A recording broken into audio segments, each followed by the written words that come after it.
I know now that my wife has become host to a Kandarian demon. I fear that the only way to stop those possessed by the spirits of the book is through the act of bodily dismemberment.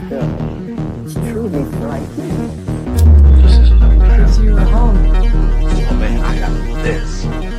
Big one for me too, man. Yeah.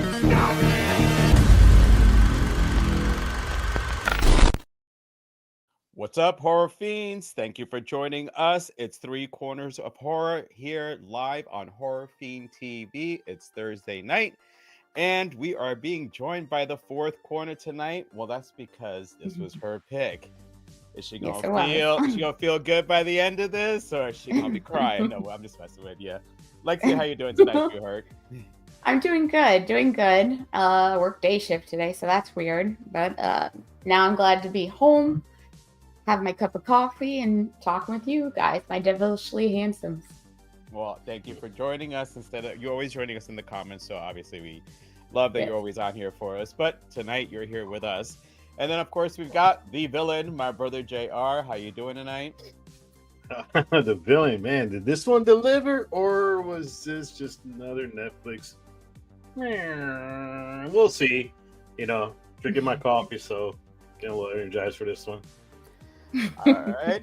And then my other half, and by don't mean my partner in that way, but my partner in crime here on the channel. Ricky, how you doing tonight? What's up, everybody? Good to be here. I heard it's thundering over there, Joe. I could hear it through my... Yeah, it's You might be hearing it from both of us.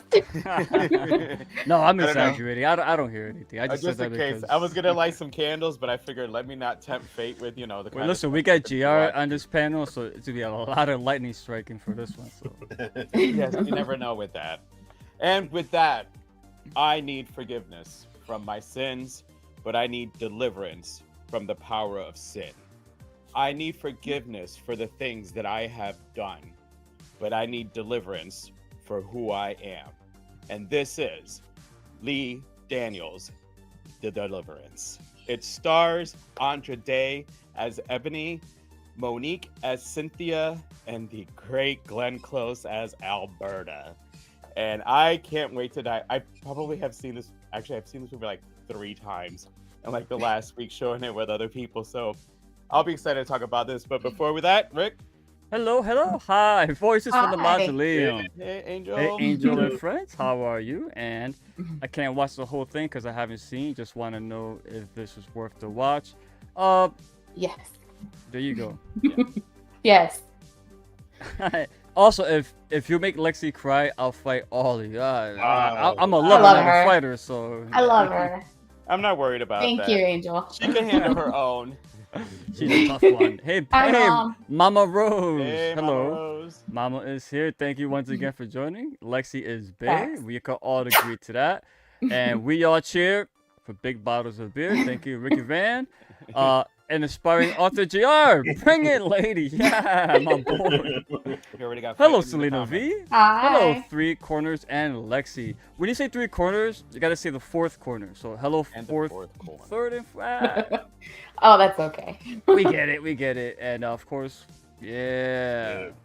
And once again, Selena, this movie definitely delivered. I loved it. Such a great Yes, it watch. did. Thank you. Cool. Thank you for your comments, and definitely keep commenting along the way. Give us your opinions on this film. And Joe, take it off. All right. Oh, wait a minute. Hold on. Before we go, hold on. Adam, I didn't like it. Hey, guys. He's full of shit. He's gonna come in there. He snuck that one in there. I'm sorry. He's a pot stirrer, so watch out for him in those comment sections. I'm just gonna warn you. But yeah, so tonight, if you have not seen the movie, it is available currently to stream on Netflix. It's actually kind of a Netflix original. It was released in the theater. However, they did buy the rights to the movie, and I think they released it for like 1 day. So some people were lucky to be able to see that. But then it dropped in April of 2024.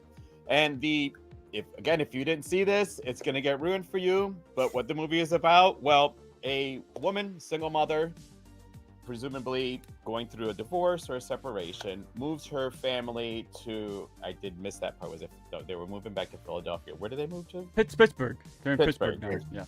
Yeah. And they go into this house, and slowly you start seeing that things just are not right in the house. But not just that, we have some great actually characters in here because we have Alberta, the cancer stricken mother who lives with her. But everyone in the family, through one way or another, starts experiencing things. But it was mostly the kids really that first started showing some signs of something's not quite right in this house. So, I'm going to first ask you guys what you thought was happening to the kids as you were watching it. Lexi, this is your choice. You're going to answer every question first anyway. So I'm going to go to you. No worries. So as far as the kids, I felt like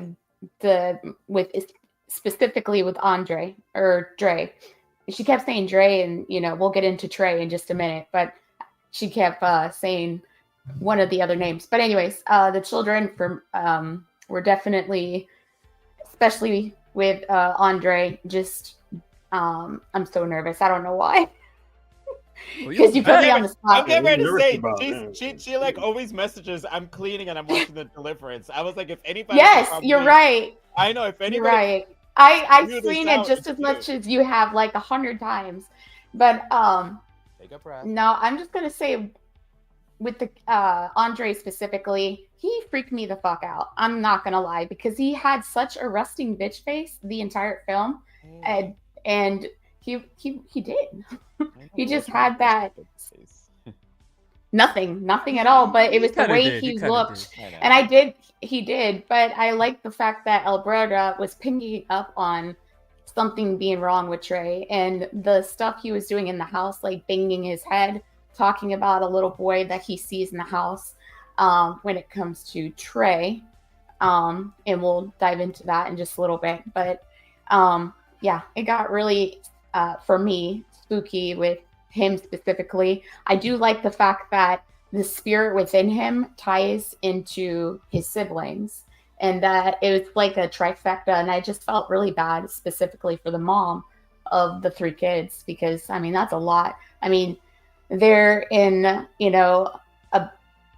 a good neighborhood. They're obviously scraping by, as she said it in the film. So for her to raise 3 kids, taking care of a sick mother, and then going underneath all that stress of what the fuck is wrong with all my kids, starting with 1 and then trifecting out to all 3 of them. I just do love the connection of the evilness connecting all 3 of them. Yeah, it was pretty fucked. I did like that because generally when you see possession type of movies, it does one and the other siblings just kind of sit by and watch it. But then for it being spread out, it's a good little shout on the fact that the possession started going to the other siblings as well. What about you, JR? When you were watching it, and I know you watched it with Priscilla, so like, see her thoughts, like what you guys were thinking was going on with the kids. Well, not for nothing, but Lexi, I'm sorry, but the mom was a real a-hole in this film. So I agree 100%. I need pity for her. So the reason the 3 kids were getting possessed is because they were all weakened by what was going on around them, especially with the mother. So they were all susceptible for, to be basically possessed. Because in a lot of possession films is usually one, the weakest one out of all. But they were all weakened through what was going on with the house. Now, not for nothing, the first thing I thought when they mentioned the hole in the basement, I was like, oh shit, Amityville. Because it kind of reminded me of Amityville with the hole in the basement. And it kind of showed a little bit, except it was the kids that were getting possessed over the mother. But like, each of the kids was different. Like Nate, you could tell that he had this connection with his father, which I'll dive into later, but he had the connection with his father. Everything the mother was doing, Nate was pushing back on. Then you had Shantae, who was more upset about being broke than anything. And she couldn't have the things she wanted. She couldn't be like the other kids. Andre was the one that was always left out. Even though him and Nate had a good relationship, Andre was the one that always bore the wrath of the mother, Ebony. So fortunately, that's what drove Andre to be the one to get, possessed first. Is he was the one that always got the wrath of Ebony. The way she treated him was just, not for nothing. If your kids in the backyard talking to imaginary friend, look, we all had imaginary friends growing up. So I would have been like, all right, Like, all right, kids entertain, but she kicked him out because she wanted to sit there and smoke some weed. That's the only reason she yelled at him when he was on the swing. But everything that happened to Andre was because of the mother, Ebony, and it just led on with all the kids. Every time an event happened, and if you notice, like a lot of the possessions happened when Ebony was doing things that she shouldn't be doing, especially drinking. So a lot of the scenes that have the possession episodes, she was kind of drinking. But for me, I mean, I felt bad for the kids, and honestly, I was rooting for Monique in this film. But yeah, it's just a shame that that situation opened these kids up for possession. Well, it's a good thing you touched upon that, because I have a coworker, Ricky, who I now put movies on just to get a perspective from him, and it touched upon like the mental health of minorities, especially with Black and nobody believing stuff. So with her past, everybody just quickly just dismissed, because of what she did, without not believing that something was going on in the house. So you had like these two counterpoints that basically, as JR said, it left the kids susceptible to have, especially Andre, the possession. Rick, what did you think was going on with the kids as you was watching it? First of all, one thing I will say, JR, I do agree with you about Ebony, but of course that's by design, and that's what I really liked about the character. I love that she was flawed, not a good mother, but she loved her. She did love her kids, right? I'll get into this a little bit later. Actually, I want to answer Joe's question first, but I like that you brought that up though, because she wasn't a good person, right? In a sense, well, she made not good decisions, right? But that's what made her interesting, because she felt real. I know people like her in real life. I know people that act like that. I talk to their kids like that, but they're not like horrible people. But that's just how they were raised. And JR, you remember anyone? all right, well, I'm all right. I don't want to open up no past scars. No, trust me, it's not. I'm pretty sure when JR watched it, he probably was kind of thinking. I just wanted to preface that real quick, because when JR says that, in my opinion, I'm not speaking for JR, but when he said that he didn't like the character, I think that's what makes her even more interesting to me, because she's not a likable character, but she's not supposed to be. She's a human being. And that's what I really connected with. Another thing I just wanted to bring up too before we go. This is actually based on real events. Gary, Indiana. I know Lexi, you know all about Zach Baggins. Yeah. The Demon House. He purchased this house for $35,000 essentially. And just to destroy it. But he filmed in it, right? And what's interesting about it, if you go back and look at the actual story, like they fabricated so much stuff in it. Yes. But the actual story, it's really interesting, because even though a lot of the possession stuff was accounted for, and this is gonna go into my later points later, but knowing that if you do research, and everyone that saw this movie definitely do the research, compare the two stories. Hollywood, man, it's just it definitely did a number on this film, and I'll get into that. But as far as knowing about the possessions, I knew about the real story from Gary, Indiana.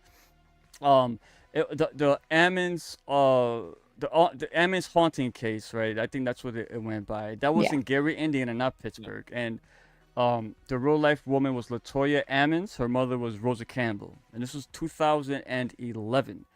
And I knew about that, so I knew already about the possessions and what the kids are going to be going through. So that didn't really surprise me at all in that sense. One thing I will say is I just wish they would have kept the movie like more. They would have kept the physical haunting out of this film. And I think the groundwork was already there, because Ebony and her troubled past.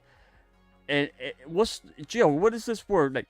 This paranormal hysteria in a sense, right? This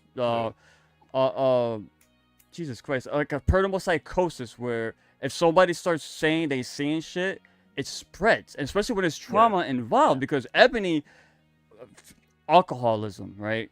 She beat on her kids, right? She wasn't a good mom in that sense, but the fact that she would protect her kids, and then the fact that she was paying for her mother's cancer treatment behind the scenes, and that caused her to go Financially, like yes, in first. depth. So she's a good person underneath, but because of her She upbringing is. with her mom, she went through physical abuse. Um, it was hinted that her mom let somebody physically like Yeah. abuse her, whether Yep. you know, and, Yeah. and who knows? It could have even been the dad. We don't know that. They don't really get deep into that. No, it But was. we're dealing with.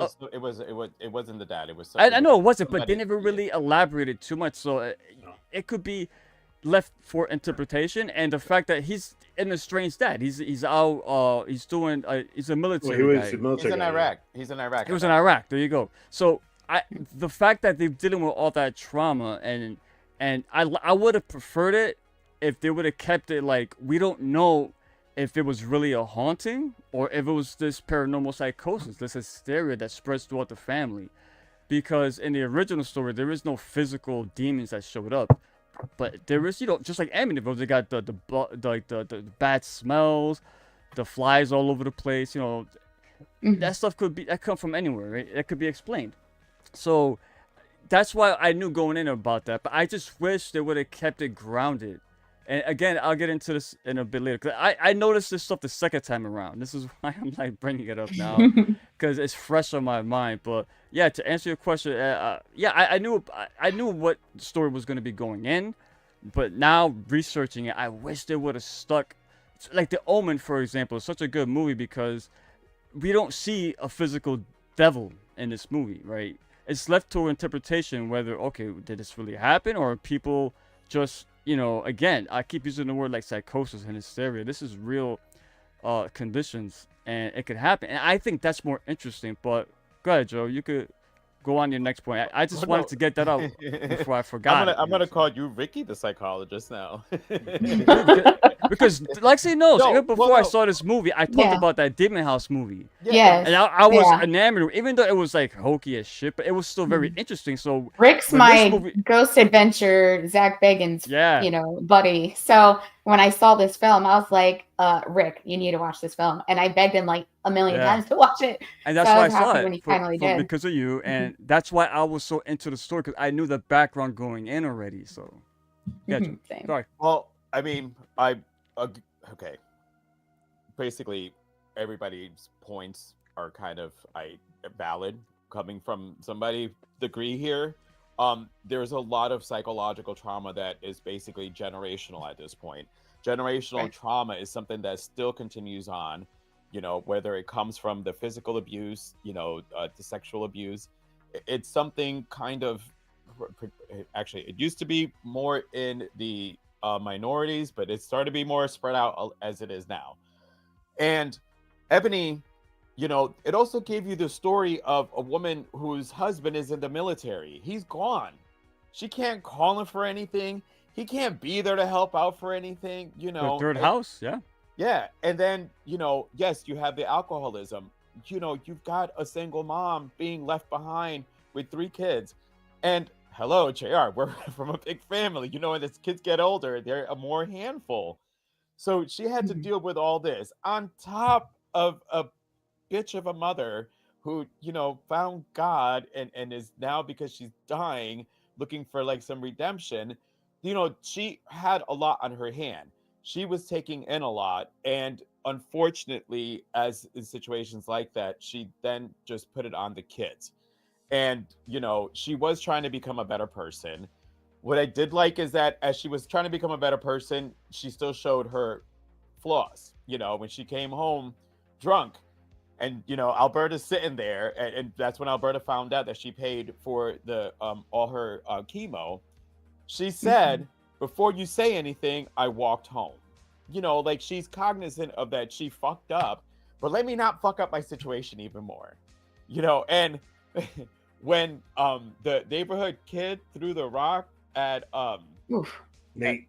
That would have Nate? been me. I'm so that is our mother. So like when he showed up and she said, who did that? Our mom has done things like that. That was justified. That ass. was. I would I would have No, been the it same was. fucking way. It was. And Frida, I love you, but my mom, He called her Frida. well, that's her name, 'cause in case she pops up in the comments.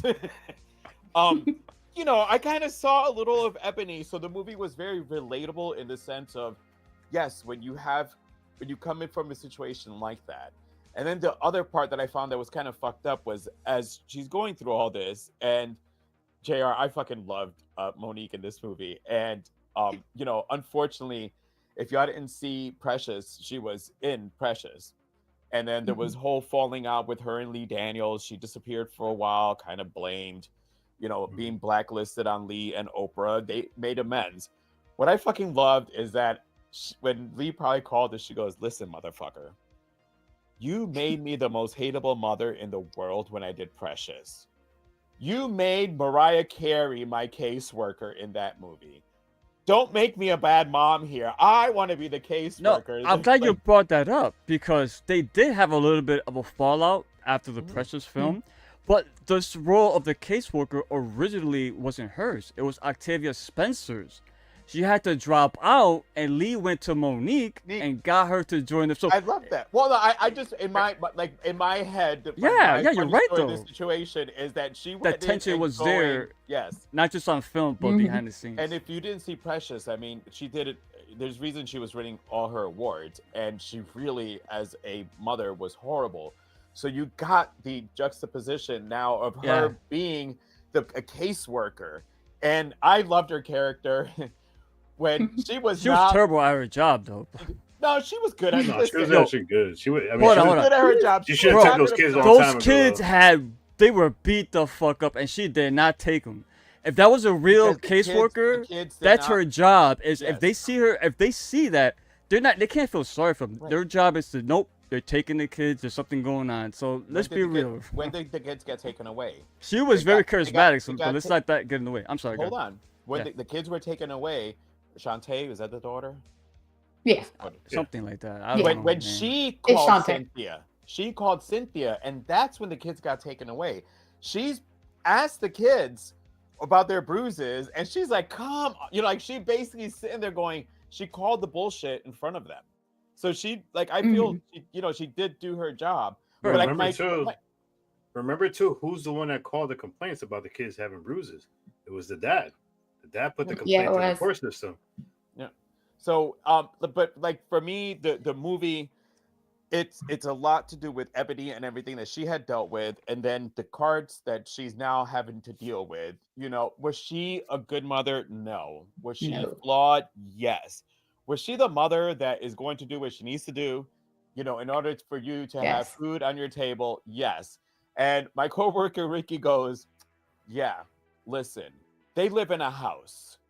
There are some families like that live in a 1-bedroom, maybe 2-bedroom, 1 floor with a lot less.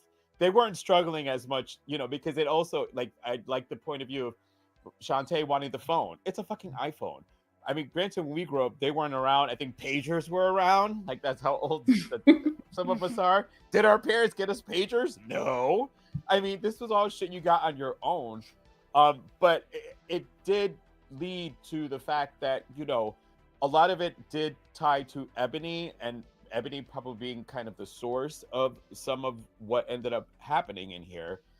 And before I go on to that, I do just want a quick turn and say I love Glenn Close in this role.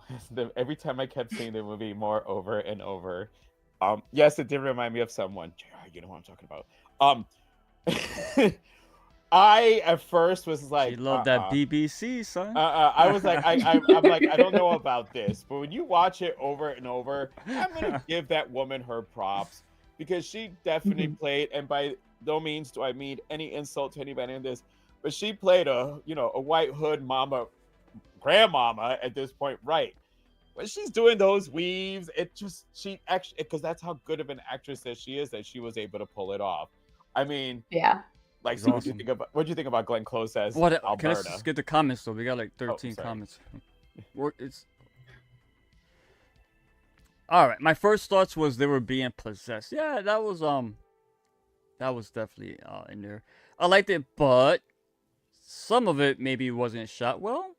The song was definitely creepy though, and Glenn with the demon teeth was epic. Joe, what's that line she said, Joe? Come on. Oh, When she was possessed. By the way, freaking meme. she got in trouble for this though. All right, JR, you say it, Joe. Go ahead. I smell your nappy pussy hair. That's the line of the That's a fucking meme everywhere. decade, It's a bro. meme everywhere. Oh yeah, man. they said, Line of the somebody decade, said, bro. somebody was like, "You need to punish Lee Daniels for making Glenn Close say." You know what?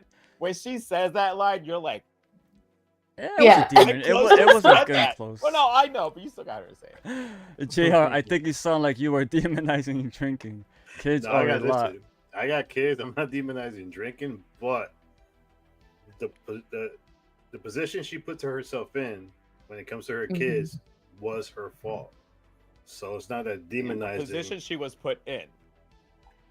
I agree with you. Just remember, she's dealing with the position she was put in. No, She didn't but choose to be it here. was her cause, though. Remember all this stuff where you had to.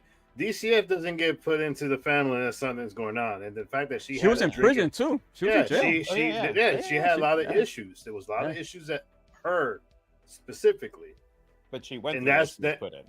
That's all. Yeah, but it was of her own doing, though. It's not she Yeah. wasn't a victim of this stuff. It was her doing that put her in that position. It was a very toxic relationship she had with her kids. She wanted to protect them, but at the same time, she was doing them harm. Yeah. Those kids, man, they're so young and went through so much already, man. Jesus Christ. That's not even including the haunting shit. Sorry, guys, I gotta log off. There's a big storm in my area, and lightning is too close. Oh, I know you're gone by now, Rose. I know. I was like, Mama Rose, the electricity's not gonna get you while you're watching, but because if not, I'm fucked. Me and Lexi, you're gonna see us get. You're closer to my mom. Oh, yeah, I'm still here. I hope you're well, Rose. Thank you for tuning in. Be careful. I agree with Ricky Van. Of course you do. Come on. And Adam says, Joe said he would have told the exterminator to throw the cat back down and made the kid go and get it and save $60. I sure have. Man, let's not talk about that dead cat, please. I totally. When that happened, I'm like, throw it back. Throw it back. Nate, go get it back and some gloves. Get that shit out of there. Yeah, that's what. Let me ask you, you would have did it or Adam? Which one of you took the dead cat out? It would have been Adam. GR, in your household, who would you have made to did the cat out? Oh, Priscilla would took that shit out, man. I'm paying the $60. You know, oh man, You touching that? I'm with Lexi, man. I can't look at dead animals. I'll be too can't do it. traumatized. Yeah, it's different for you. That shit I looked have like a it black was cat. I mummified, can't do man. it. I know. I didn't been there. Oh yeah, Wow. it was. Oh, geez. It made me think of Cole. Yeah, all right. No more dead cat talk. All right, Lexi, Glenn Close. What do you think of her? Which one's that? I'm so bad with names. Alberta. That's Oh, fine. Albert. Oh God, I Glenn love her. Close, Lexi. What are you? Yeah. I'm sorry. I'm bad with names. Glenn So Close yeah, is no, a I loved legend. her. She was Alberta was definitely one of my favorites. I liked all of them very equally for their own reasons, but she was by Wait, far. One second. We do criticize Ebony for being a horrible person. Yes. We saw Alberta in this movie, but we did not see Alberta What when she Past she was Alberta, probably yeah. worse. And of course, and these are the people that Yeah. always find Christianity and stuff This like is that. generational trauma. Yeah, you said that. Ebony was behaving the same way that her As- You- mother you raised said that. her You're and right. treated her. Behaving. Good shout. That's good all shout. it is. It's Right. just generational trauma. Sorry, Lexi. I'm sorry, Lexi. No, you're good. Yeah, I'll You're hit good. Ricky next time. Don't worry. So no, Alberta was badass. She's I like that she was definitely like you said, she was definitely a badass hood white grandmother, but she had moments where she was like, get the fuck out, talking to her daughter, like don't. She was very protective of her grandchildren. I like that, yeah. Mhm. Yeah, she was very protective. She was definitely just as flawed as Ebony. However, I do like the changes that she was making to try and be better. There was moments where she was flawed. She's like, fuck you, like when they were arguing. But when it came down to like business, like the social service worker they thought was the social service, when really it's the apostle, and we'll get into that. But they had each other's back many times in the film. They said, fuck you. Oh, but let's round up and start fighting everybody in the fucking neighborhood. So they had each other's back a lot of the times. And it, the scene where, Alberta dies, like that shit broke my heart, because I'm sure there were so many regrets in Ebony's heart, holding her mother, And Yeah, and Alberta's, yeah. But I just like that, and not a lot of people are big fans on religious films. I like them because a lot of it is in my corner, which is possession and paranormal. But I'm Christian myself. I'm a demented one because I like horror movies. But I like that they played a little bit of her religion, which changes Ebony's path in the very end. But Alberta, not only the part of her faith and trying to keep, like, there was moments where she was putting God in the house because she knew what the fuck was going on. She knew before Ebony could see it because she was always drunk. She was not paying attention to the kids. But there was moments where she would stare at her grandson saying something's not right. And she even said it during the birthday party where she's like, something's changed in all of them. Something's going on. Like, she's been calling it out for a while because once you, and this is just my belief, my opinion, once you walk the faith of God or whatever you want to believe in, you do start to see the evil in the world. And so for her to slowly notice, and Ebony being too blinded by alcoholism and her own trauma and her own anger towards her mother, I'm going down the rabbit hole. But anyways, Alberta, You're fucking, fine. yeah, I'm just saying, I'm just yapping. But yeah, Alberta is badass. I want to say this Cynthia was my favorite, but it's really on a balanced line because there were moments that even the social worker Cynthia and Alberta had moments like, you and your cockeyed mother. I loved both of them equally because she was trying to do her job, but she really fucking hated mother. But there was one point that Rick said that I want to touch on really quick, is the fact that although she was a great social worker, she should have taken those kids out of the house a long ass time ago, especially when there was a big ass bruise after the birthday party from him banging in his head. That shit was not like unseeable. It was fucking huge across his head, bruises all along their arms and scratches everywhere. But again, digressing. But the scene where Alberta returns after her death is the demon or whatever. That whole scene was so fucking creepy. She played it so well. I love her. She's a great actress.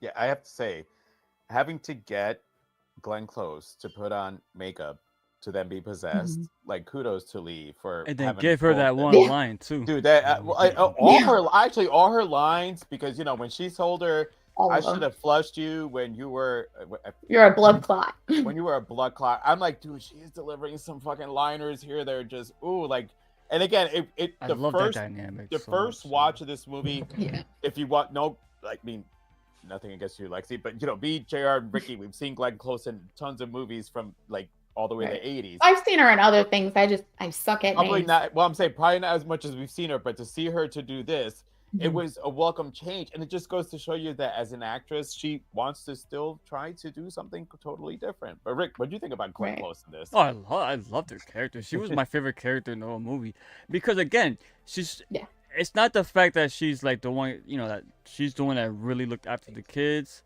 She was cognizant to everything that was going on, but the fact that she was never this good person, it's realistic, and that's what I love about this family, because they're not just your typical cookie cutter family, and that's what Lee Daniels does best. You mentioned Precious, right? He's on record saying that the first half of this movie he wrote it as pretty much as Precious 2.0.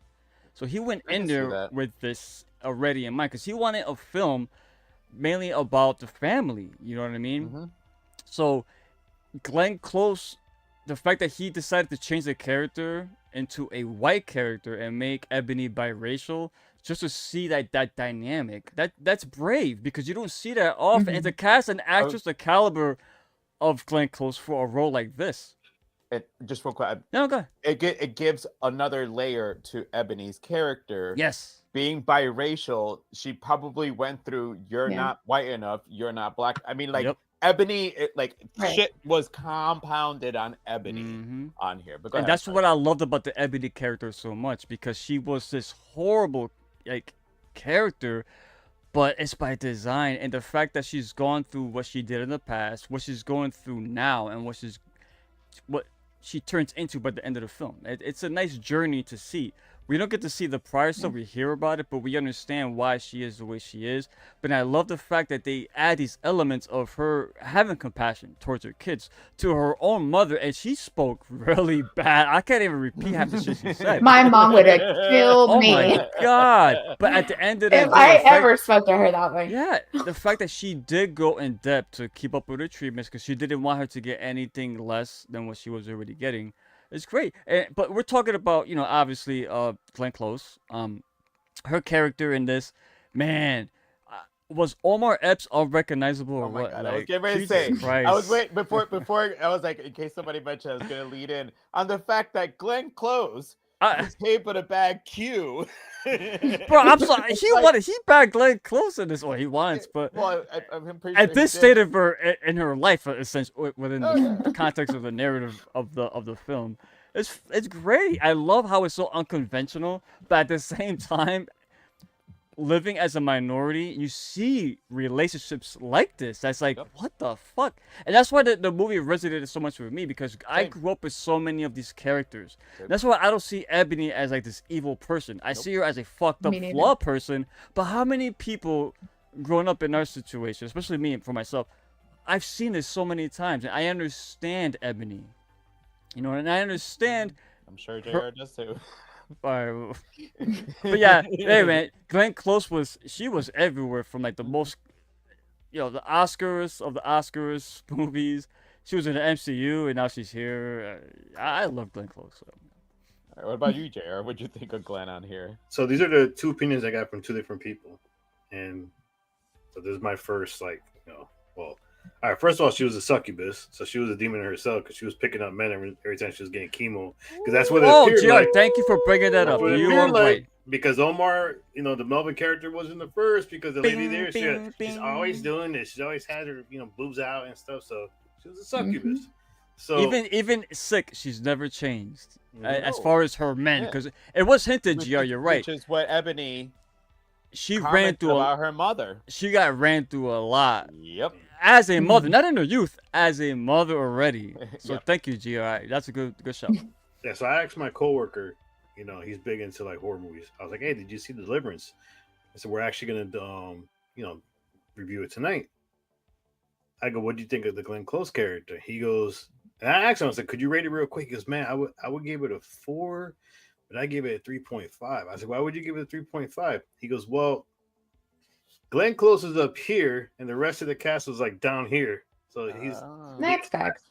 he goes, Well, "I felt like she carried the film in her when she was on screen, and then when she was killed off, it just didn't feel the same the rest of the film." I'll get into that later, but I don't And think it was then- a cast issue. But No, you're no, right. no. You're right though. There is a drop off. There is. And I'll then- get that's in my. I got that in my notes. And Yeah, then you're right watching though it on with, that. watching it with Priscilla, she said the That's same interesting. thing. He said that because Yeah. that's 1000% accurate.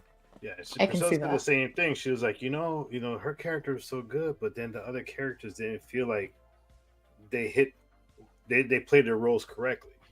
And she goes, once she got killed off, which I'll be honest, I think they should have killed off a little later on, but that's just my opinion of it. I think that she was such a bigger impact on the film, and I felt like her death at the time didn't feel right as far as the placement of it. As I far can as see her that. character, I mean, Glenn Close is amazing. I mean, she could do any role Mhm. she wants, and she was, for me, the most believable out of all the characters there. The way she was, I know we talk about Emily being flawed, but Glenn Close was so flawed that it But she took owned it. chemo. But it took chemo for her to own it, that she was flawed, where she needed to say God Make it- saved her in order to start looking at life differently. If it wasn't for the chemo, she would have been the same. I don't think she would have changed. She would have still been living the same life. But it was the chemo woke her up to make her go to church, to make her try to change her life. At the same time, try to put that, that if I could change, you could change, to her daughter, And that was the constant clash between both of them, because every time she would tell her something, oh, just because you're going to church, just because you found light, and that was their daughter's argument the whole time. And remember, there was plenty of times during the film where she told Ebony, you know, for once, can't you see somebody else being right? Yep. You know, which that's obviously was something that she used to do, blame everybody. So, you know, she's trying to instill all the stuff she did. Now, she's still a terrible person because she's still succubus. And, you know, Melvin hooked onto that shit real quick. He's talking about... Hi, Melvin. Boy, Yeah, boy said, he said, catch me outside. And like, yeah, oh my Yeah, he did. I'll give you the digits or the numbers or something like that. yeah, catch me outside. Like, He was at the party too, wasn't he? Yeah, He was at the he party. sang for her. He he There was you the go. last You'll he never was the last person. find another. I swear, if I didn't see his name in the credits, I would never know that was Oh, he Omar looked Harris. real No, recognizable. And Wow. it makes you feel old because we're close to his age, and when you see what he looks like, you're like, I was like, yo, this is the dude Isn't from that Higher- Future? That's Future right there. Future. I was like, this is the dude from Higher Learning, man. Dawn of the Dead, bro. Yeah, So yeah, but- I want to piggyback off something real quick. You're right, in the sense that you say about what's her name? Jesus, Glenn Close's character name. Alberta. Like, she is the most interesting character in the movie, right? We see that the way she cares for this family, but the thing is, I wanna kind of like push back against it a little bit. Is in fairness, we're seeing Ebony now, right, and at her worst. We didn't see Alberta at her worst. The film ends with Ebony turning into Alberta, essentially. Maybe not as extreme, but now she believes and she's getting her family and her life back together. So I just wanted to preface that a little bit because I just love the Ebony character so much. I gotta defend her. I'm sorry. no, I'm listen. But I'm here JR's to right. JR's right in his point though. I'm here to defend Ebony myself too. And with the Alberta, when she first confronted Cynthia and she came down, you know, she had her wig on, and that's when she called her your cockeyed mama. The next time she came down, she had no wig, in her Daisy Dukes and a bat. Bro, this shit like ripped Cynthia jeans, goes- like that's- she was yeah, dressed like a ripped teenage. jeans- that's what I'm saying. Ripped jeans, Daisy Dukes. Their And she boyfriend goes, jeans. a bat, and like Berta's like here going, bitch, I don't even have my wig. I wouldn't on. fuck with her. I tell you what. I'm here I- to fucking kick your ass. Like, I mean, Glenn, like, honestly, it's a She role was I scary. never would have thought to have seen Glenn do. And kudos to this woman for having to, you know, said yes and doing the She's a role. bad bitch. She did do great.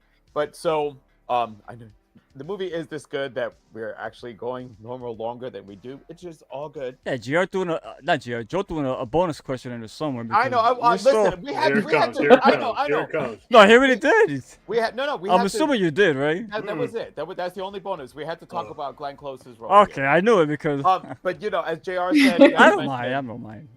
You know, Alberta's death then sends the movie into the next Before part. Of we get a couple comments before we start. I think it was Adam, right? Yep. Oh no, I got that. All right. Poor Zachary, Oh, your he would've- son. nice, your son. He would have gotten the fucking cat out. Oh, that's fucked up. He's the guinea pig. All right. That was my I favorite would have given scene, him Joe. $5. Selena, that was a while ago. Elaborate. Which scene? I'm That's the curious. scene where the mother went to hit the kid. after Okay. they threw the rock. Oh, JR, damn, good shit, Joe. Thank you, bro.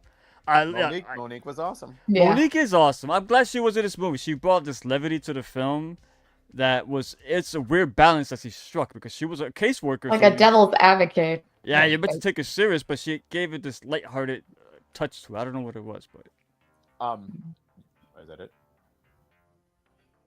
No, I think you had more. that's it. Rick, That's Rick. it. We're good. All right. Sorry. So, Lexia had mentioned when she attacked the woman with a bat. That happened to be Reverend Bernice James. And her character finally comes into play here. And she explains to Ebony what had transpired in the house previously and how she tried to help. And you end up basically, the kids are taken away from Ebony after she, to other people, has a psychological break. This was one of the parts in the movie that I had a hard time with, because when the psychologist was questioning Ebony, you clearly can tell they were leading Ebony to just admit she's got some psychological problems. You would catch that, yeah. it was very like literally they were like I'm sitting going I felt uncomfortable because this person as a professional was trying to basically she manipulated Ebony into admitting these things and painting like things were going on.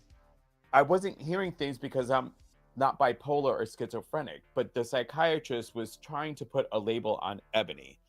Mm-hmm. And as the basically shit hits the fan and the Reverend, I'm sorry, not Reverend. Yeah, the Reverend. She does the deliverance, which is kind of an exorcism, but it is different.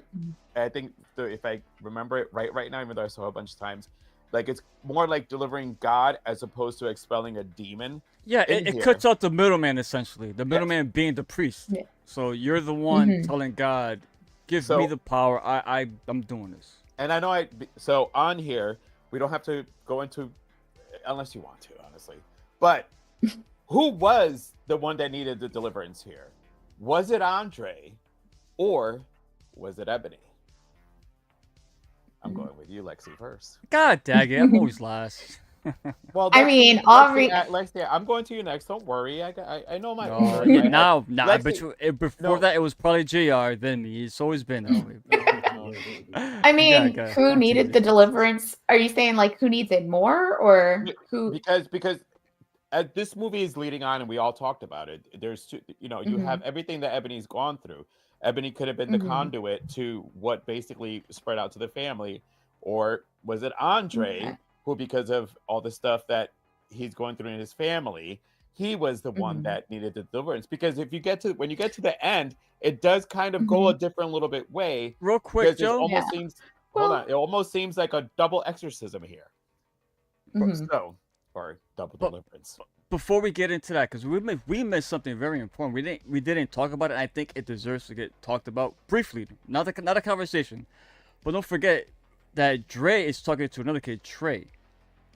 In the movie's narrative, there was a family that lived there before. Yep. That their mother was possessed, and JR is right. It always attaches itself to the weakest person. So in that sense, it attached itself to the mother. The mother killed her entire family. Yeah. The little boy, her son, was Trey. So that's who the kid was talking to the whole time. So I just want to get that for just so it's out there, just so we didn't miss it. I don't. Somebody might be like, "Oh, you guys didn't talk about this." It might have been on what Lexi was gonna say. You never know. No, well, I'm sorry. I'm just fucking. That wasn't the question though, so I didn't know. All right. No. Was it Lexi? Were you gonna say that? I don't know. We'll see. There you go. But I felt like in their own ways, both of them obviously needed the deliverance. But I feel like I want to touch on Ebony more than Dre because it's obvious why he needed deliverance. But it starts with the parent. Our actions are from a parent. We're talking about generational history here. Drama. These kids are not perfect either. They're wild. They're talking back. There was times where Nate threatened to leave and he stayed or came back. And Shantae, but I need a cell phone. And they're like, they're broke. And I'm tired of being broke.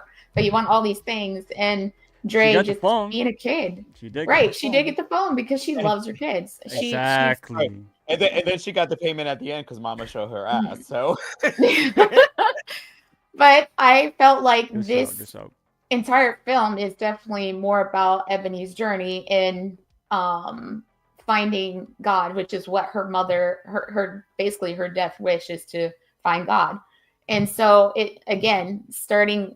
As we're talking about the generational stuff, I mean, it starts with a parent and the kids are going to have to act accordingly. I would like to have seen it doesn't need it.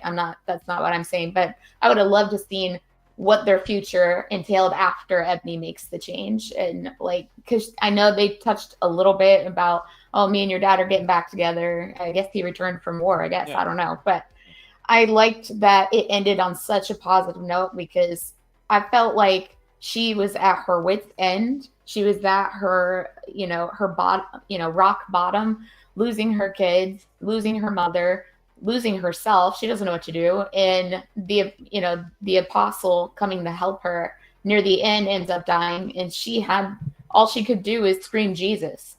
That's all. What else can I fucking do? She's down to her knees, literally being smacked onto her knees by this spirit. And so I think you have to see evil in order to find God, I guess, or go through such a trauma. Like for me, for example, I've always went to church, but I wasn't perfect either. And it took losing my, favorite person, which was my father, to turn back to God. It takes you, like, trauma takes you to rock bottom. And I think that's what happened with Ebony, because she, like everything I listed above, she lost her mother, her kids. What else can she do besides yell Jesus? And I love the scene where, and I don't know if it's true. I've heard stories from other people, like once you hit rock bottom, you speak tongues and stuff like that. So when I saw the scene where she's sliding and gliding across the floor and she's just like on her knees, giving it all that she got, it won the battle for her. And that's why I love that it ended on such a light note and none of the kids really got hurt or died or anything. But yeah. Well, because you mentioned winning the battle, she was fighting Andre first, and then she faced herself. Herself. So this is yes. So this that's is kind the of true like, battle. Yes. So this is like it for possession-wise movies where, again, we thought we were just dealing with the kids, but with this trauma that's been basically going on with the family, Ebony also had her own shit, and she had to face herself, which I love the facing of herself on. Rick, I'm gonna go to you next. Who needed the deliverance, Rick? No, I'm gonna keep it short. Lexi already answered my question. It was Ebony. This movie was all about Ebony. The deliverance was for her.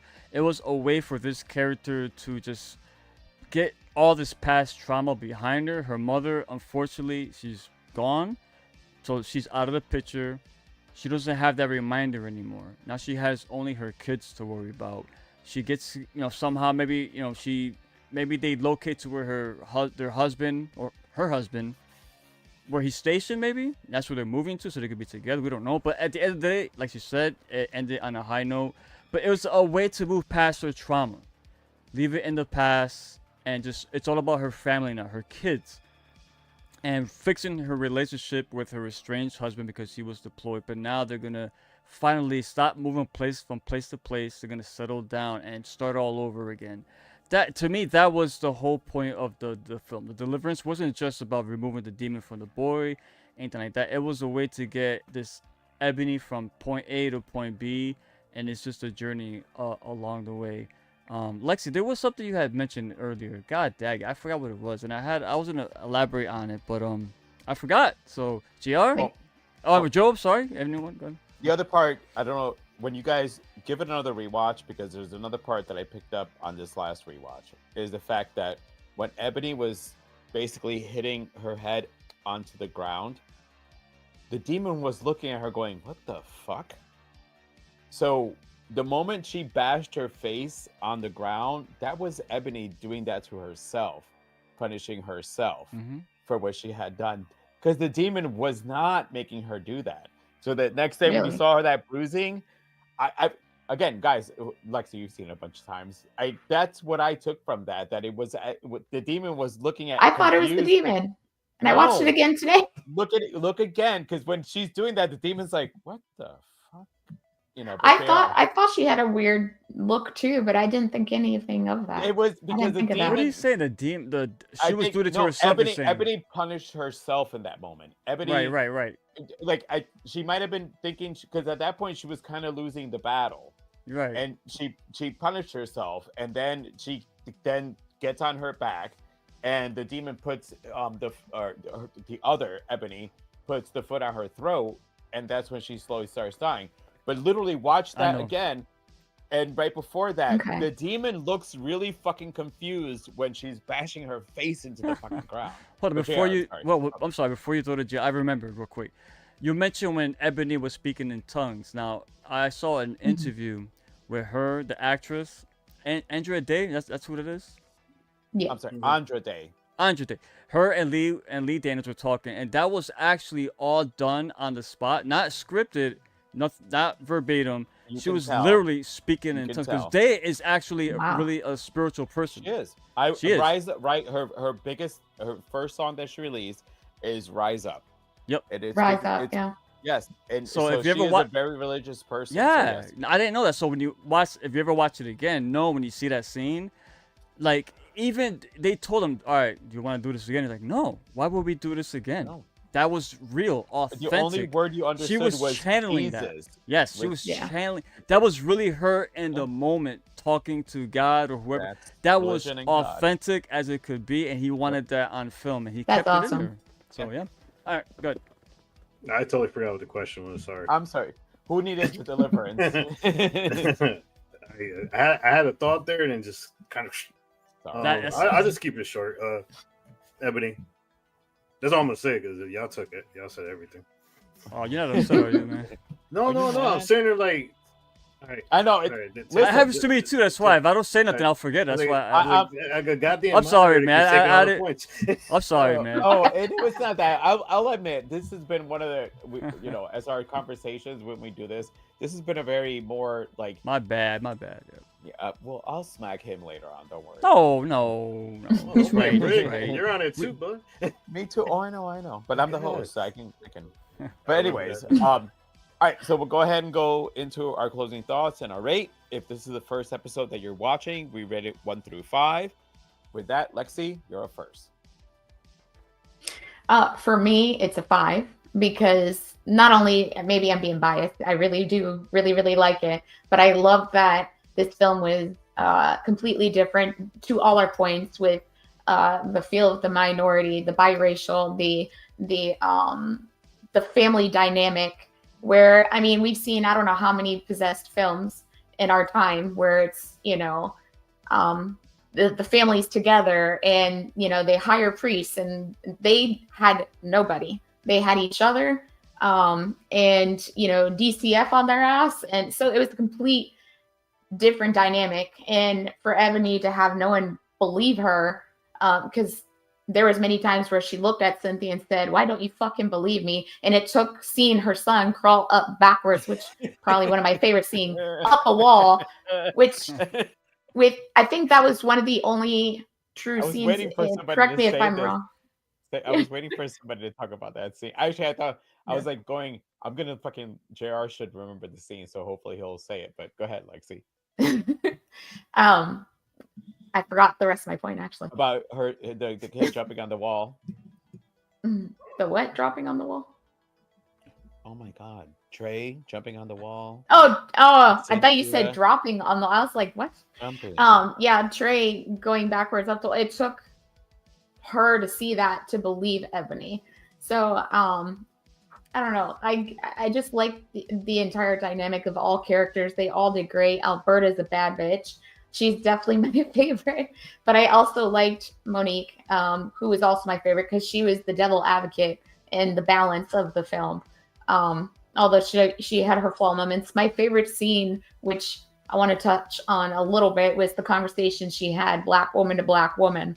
That scene broke my heart because she said, "It's when I see sisters like you taking your kids for granted," because she gave her backstory, a little snippet of her backstory. I don't know. I liked all of them equally. Alberta was the bad bitch that I loved the most. And I think that's what makes it so different, especially for a possession type film with religion in it and a little bit of paranormal thrown in there as well. For me, it's a 5 out of 5. JR. No, go to Rick first. No, No, I'm gonna go to comments first because No, we're behind. JR, you're What up, after gentlemen, him. and sexy Lexi, the Attic Review. What up, Hey. Gilly? What up, Hey. son? Lexi, religion makes for a good fantasy storyline. Yeah. He loves that. Yeah. P-Rock, yeah, what up, Oh. P-Rockzilla? I like Andra Day, but some of the demon fighting scenes look like they were ran on money. Yeah, Adam really didn't like this movie, and Glenn boiled He did, but Ooh. when Trey jumped up, he was just like he didn't like the way it looked. It's fine. No, dude. It was The because whole- that involves production and Yes. the way you do CGI. That's all it literally all he said was he didn't like it. It looked CGI. Yes. So. The whole drive at the end was just so emotional. Once the kids were told that, they were going back home. Yeah, they were happy. And Queen Masura, hola, Hola. hola, Hey. hola, welcome. Welcome. So, all right, this movie, I'll keep it short. It's a 3.5 for me. The reason why, and it was higher, but my second time watching it, I loved everything Lee Daniels did with the family dynamic, right? But once you mentioned the spider on the wall, the kid, Miles Morales, all of a sudden sticking to the wall, man. It's like, oh man, especially when the movie says based on true events, but then you add stuff like that. I put two and two together. I'm like, inspired, right? But still, it's inspired. But I believe Rosa from Demon House said that scene, that was one of the only scenes that was actually true. That was mentioned then. But yeah, all right. But what I'm trying to say is, when I know Adam is complaining about the CGI and stuff. See, once they introduce CGI, whether it's all subjective, whether you thought it was good looking or not, but the fact that it was in there, that's where it took me out. And Lee Daniels. And not just him, but the problem with Netflix is this. When you make a movie that's financed by Netflix, it's their movie. And not just Lee Daniels. I heard other directors talking about this, that he wanted to make this more about the family and their trauma instead of the house. Right? But Netflix kept saying, we want more intensity. We want more of this, more of that. So he's like, oh my God, guys, it's not my... All right, you know what? It's not just my movie, it's their movie. Let me appease them. So he's adding all of these like horror elements, because when it's streaming, they go by clicks. If somebody shuts off halfway through, this movie's boring. So they gotta add all this supernatural stuff in there that if you think it don't fit or is shoehorned, it's for a reason. Netflix, it's not like going to a cinema. They don't have that freedom. That's one thing I don't like about directors signing on to Netflix, because it's not their vision, it's not their movie. They gotta add all this other fluff in it. So recognizing that, to me it hurt the movie, and the movie is not terrible, but because the director himself admitted they fucked my vision up. I didn't want to add all of that CGI stuff, the demon stuff. I wanted to keep it strictly like, what's going on? Is it trauma? Is it paranoia? He wanted to keep it ambiguous, but unfortunately, he was forced on this road. But I mean, I like the movie. I enjoyed it. But yes, it does to me though. After watching it again and thinking about it, and especially hearing what the director had to say about it, that's not his real vision. It does come together like, damn, I could see it. Like when you mentioned your coworker GR said, once Alberta was removed from the film, and that's when all of the weird paranormal stuff, not just happening, but the physical, the stuff you can see. Because when the kid's banging his head, or you see like the smell, they talk about the smell. I like all that because you don't know, right? Is it trauma, or is the kid's really fucking eating his own shit in school? You know what I'm saying? Like, which he did do that, but was it led by a paranormal entity, or was this just the kid so fucked up? I like that, but once they introduce the physical aspect of it, then okay, it's just all right. It is what it is, but I recommend watching it at least once. Yeah, but that's what I would say. I didn't catch all this until my second watch. Like, oh, you know what? This movie was better when it was about the family. But once they introduced all of the CGI in it and the physical presence, that's when it leaves nothing to the imagination, unfortunately. But yeah, that's I'll leave it at that. My brother JR. I'm gonna give it 3.5, and this is like, me and Priscilla watched it together. This is why. If they would have just kept it mostly in the house, like if Cynthia would have seen Drake crawling the walls in the house while she's doing a home visit, it would have been better. Because to take Rick's points earlier, is if this film was more, are these kids doing this so they could get taken away from their mother?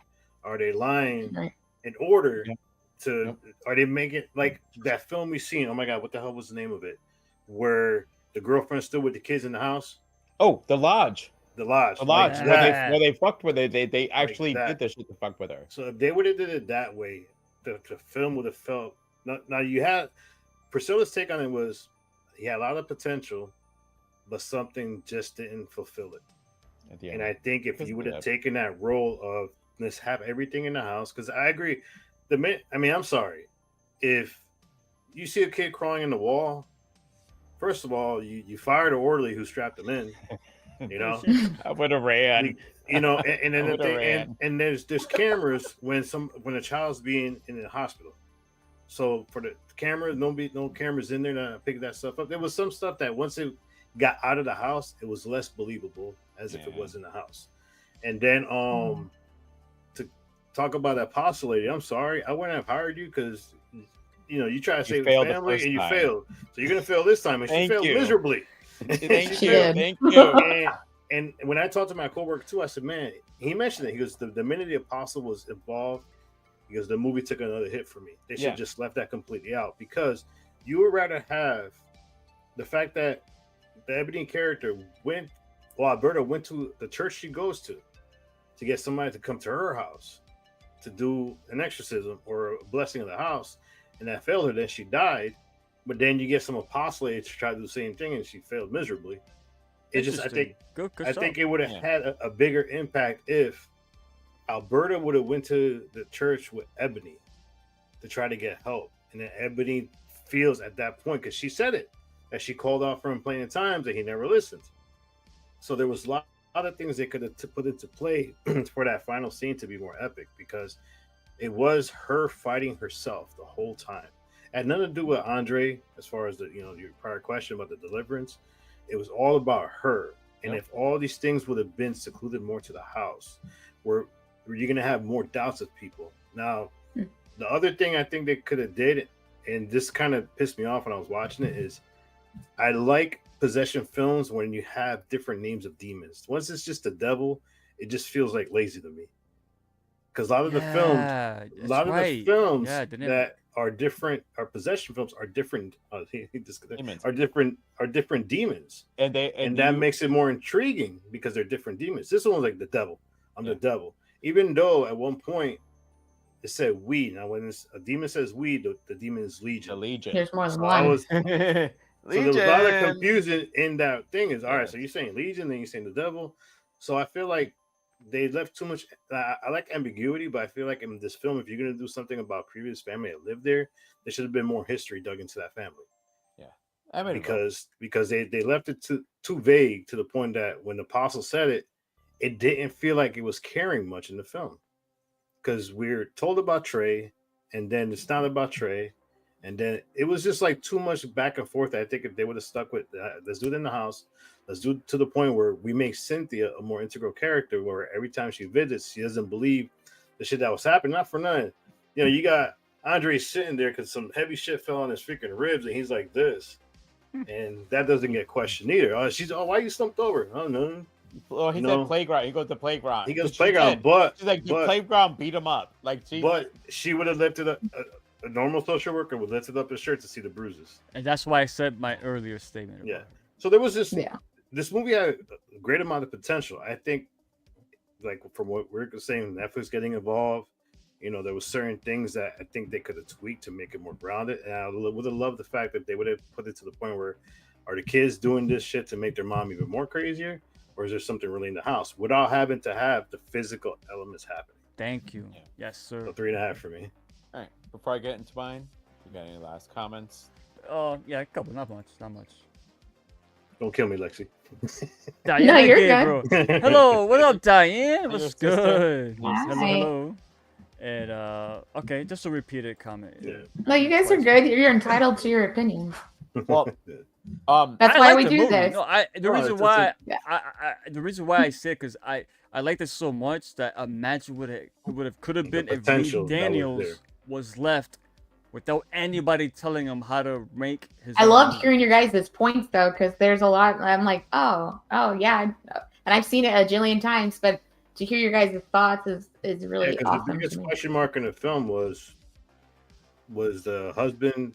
Were they divorced? Was the husband really in Iraq, or was there? No, he was in Iraq. He was originally in Iraq. One of the houses they moved to, he had gone to Iraq, and she said we had to go to Iraq. So, but the fact is that he still put the complaint about physical things happen to the kids.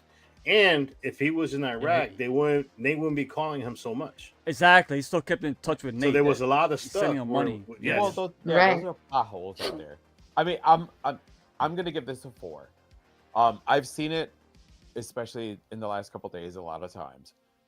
There's some relatable stuff, especially when it comes to generational trauma stuff, that you got sympathy for Ebony. she was actually Glenn. Here's the thing: you have a Oscar-nominated actress in this movie. It's going to be hard for the rest of your actors to be level up to her. I think this might have been Andra Day's first or second. I think she might have done a biopic on a singer. I'm not 100% sure. So you don't have other people who've done other roles. She So felt natural to me. Like she a felt real natural. person. Mhm. And She wasn't like, acting. Yeah. again, like for me, I got, our mom went through a lot, and I get for me, there was a lot of emotional part in this movie to recognizing what it's like of a single mom raising a family and what they got to go through. And sometimes the fucking, I don't want to say the bitch in the movie, the bitch, mom, you're not a bitch, but then she went through something and reacted the wrong way. And yeah, when you realize that when she does something wrong, that's when the kids were more susceptible to the possession. I honestly, I think, like Lexi, when we said we are gonna do this, I told Rick, I'm like, I'm coming in as a villain. He's like, oh no, and then I'm like, this movie was better than I remembered it. I remember when we saw this, Adam and I had a couple beers, so it was different. But Mhm. seeing a couple times, this is, I agree, Rick. If you would have kept some of the supernatural part, if you didn't do the CGI and just kept it more grounded, it would have been a different movie. And it sucks that studios have this involvement with a movie where they take away the person's vision on what they want to deliver. Because this was about family. This was about Ebony and her deliverance, and it's not about religion. It's just accepting things and getting past them. She held on to the shit she hated from her mother. And this movie, it was an awesome movie. I'm glad we did this, Lexi. Thank you for. I'm glad we finally got to talk about it. I know it's been a year, so we kind of waited a Yes. year to do this one. But no, this was a great movie, and I loved sure. everyone's perspective. Like Me honestly, too. Rick, you delivered the psychology, which is mostly me. But bro, you did a great job. Hey, Jr. man, I worked with you long enough that something's about to go wrong. Well, no, and Jr. He knew what I would have called out is the whole family part. Like this is a movie that, especially if you come from this kind of a background, it hits you and you feel it in a certain way because Mhm. yes, you are kind of, if you take out the supernatural, is it Ebony just releasing these demons that she's been fighting all these years that have caused her to treat her children this way and then finally just stop. It's actually a really fucking greatly written movie. The performances were great. And honestly, because Andra Day doesn't have the whole experience, she delivered what some normal person would react and act like in those moments. So yes, it was, I mean, for me, it's a 4. So for the next episode, JR, thank you for telling us that we got to do this one. But we're going to be doing Clown. I'm not going to pluralize it, Rick. Clown in the Cornfield. So make sure to check it out. Yeah, make sure to check out the theaters. It's in some places a limited release. It's going to be wide release in other areas. But yes, that's what we're doing next time. And with that, Rick, take us home. With that being said, thank you, Lexi, for coming on board. Appreciate the Yes, movie thank you. recommendation. Thank you, JR. Thank you, Joe. With that being said, stay good, stay healthy, stay scared, drink some beer or coffee. But most of all, look at Sam. What is Sam telling you right now, JR? What's Sam saying, JR? Trick or treat's coming, motherfuckers.